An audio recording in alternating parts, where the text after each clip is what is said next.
Assalamualaikum warahmatullahi wabarakatuh. Jumpa lagi dengan channel Kupas soal matematika dan lain-lain.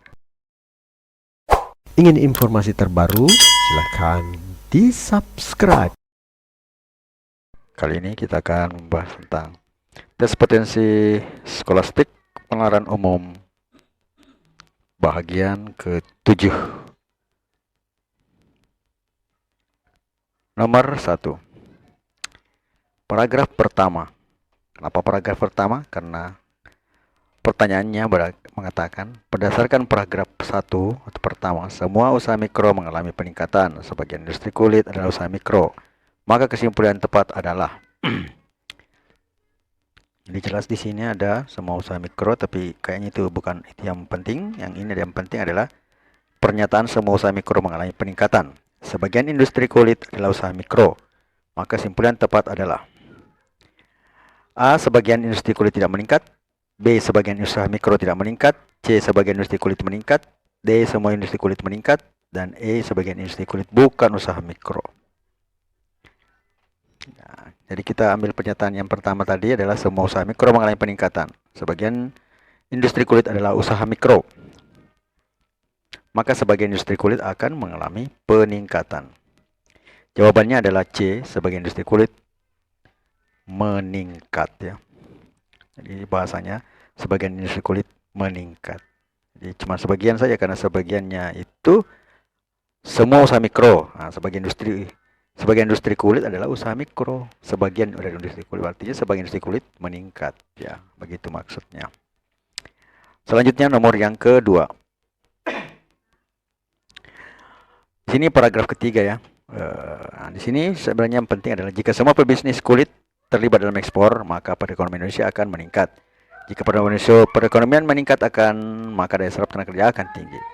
Saat ini perekonomian tidak meningkat, maka kesimpulan tepat adalah A. Sebuah pembisnis kulit tidak terlibat ekspor. B. Daya serap tenaga kerja tidak tinggi.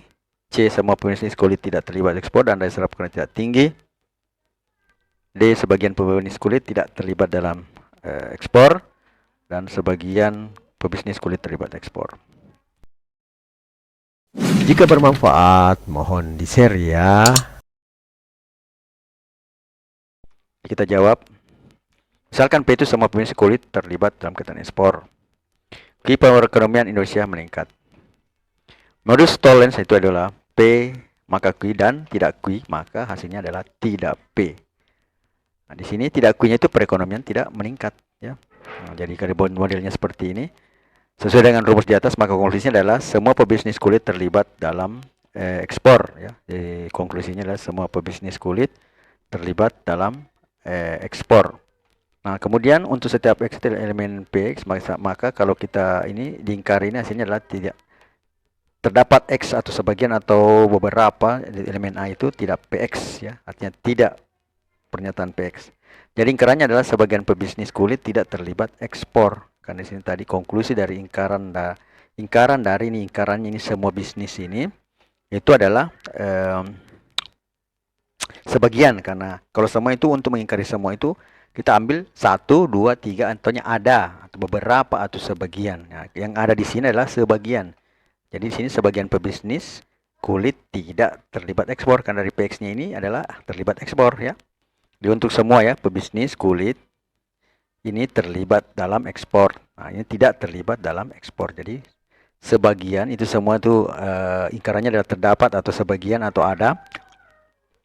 Pebisnis kulit ini A, ini tidak PX, berarti tidak terlibat dalam ekspor. Jadi jawabannya sebagian pebisnis kulit tidak terlibat dalam ekspor. Jadi jawabannya D. Kemudian bagian ketiga.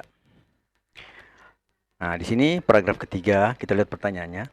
Berdasarkan paragraf 3, jika industri kulit meningkat, maka perekonomian meningkat. Saat ini perekonomian tidak meningkat, maka kesimpulan yang tepat adalah A. Industri kulit tidak meningkat. B. Industri kulit meningkat. C. Industri kulit melambat. D. Industri kulit berkembang. E. Tidak dapat diambil kesimpulan. Kita jawab. Misalkan P itu industri kulit meningkat, kan di sini, ya. Di sini, ya, jika industri kulit meningkat, maka perekonomian meningkat. Jika ambil Q-nya itu perekonomian meningkat. Kemudian modus tollens itu P, modus tollens juga, ya, P maka Q dan tidak Q maka tidak P. Konklusinya adalah ingkaran dari P atau minus atau tidak P, atau kalimatnya adalah industri kulit tidak meningkat ya. Di industri ini tidak P itu industri kulit meningkat, berarti industri kulit tidak meningkat. Jawabannya adalah A, industri kulit tidak meningkat. Nah, ini konklusinya minus P atau ingkaran dari P. Ingkaran P kan industri meningkat, berarti diingkari berarti tidak meningkat. Bukan melambat, tapi tidak meningkat. Itu yang benar. Nomor 4.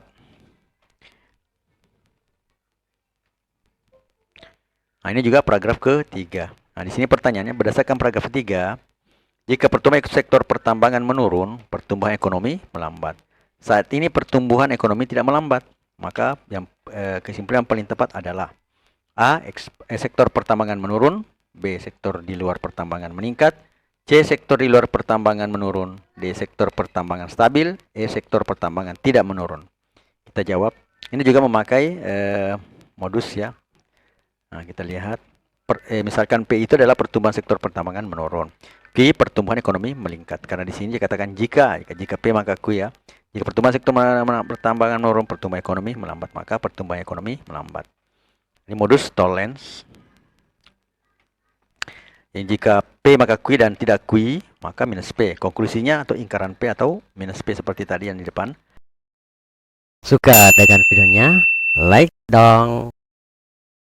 Atau kalimatnya adalah pertumbuhan sektor pertambangan tidak menurun. Kalau di sini dikatakan menurun, maka di sini tidak menurun. Karena Q-nya tadi ini dikatakan tidak melambat ya. Ya, jadi tidak melambat, maka jika P maka Q, jika pertumbuhan sektor menurun, maka pertumbuhan ekonomi melambat. Dan tidak Q, artinya pada saat itu pertumbuhan ekonomi tidak melambat. Maka konklusi dari modus Tollens ini adalah minus P atau ingkaran P atau sektor pertambangan tidak menurun. Karena di sini sektor pertambangan menurun, jadi sektor pertambangan tidak menurun. Selanjutnya nomor yang kelima. Nah, di sini paragraf keempat ya. Nah, jadi kita lihat dulu pertanyaannya apa. Berdasarkan paragraf keempat, semua industri kulit mengalami peningkatan. Sebagian industri kulit ada di Pulau Jawa. Maka kesimpulan paling tepat adalah A, sebagian industri kulit di luar Pulau Jawa mengalami peningkatan. B, sebagian industri kulit di Pulau Jawa mengalami peningkatan. C, sebagian industri kulit di Pulau Jawa tidak mengalami peningkatan.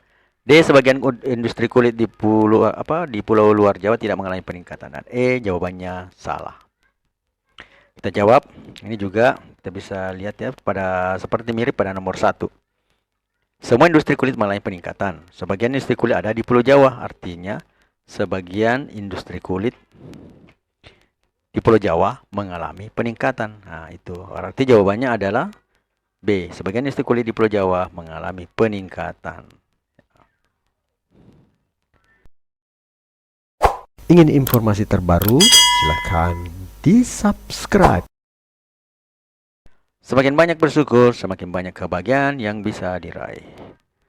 Matematika, Queen of Science. Assalamualaikum warahmatullahi wabarakatuh.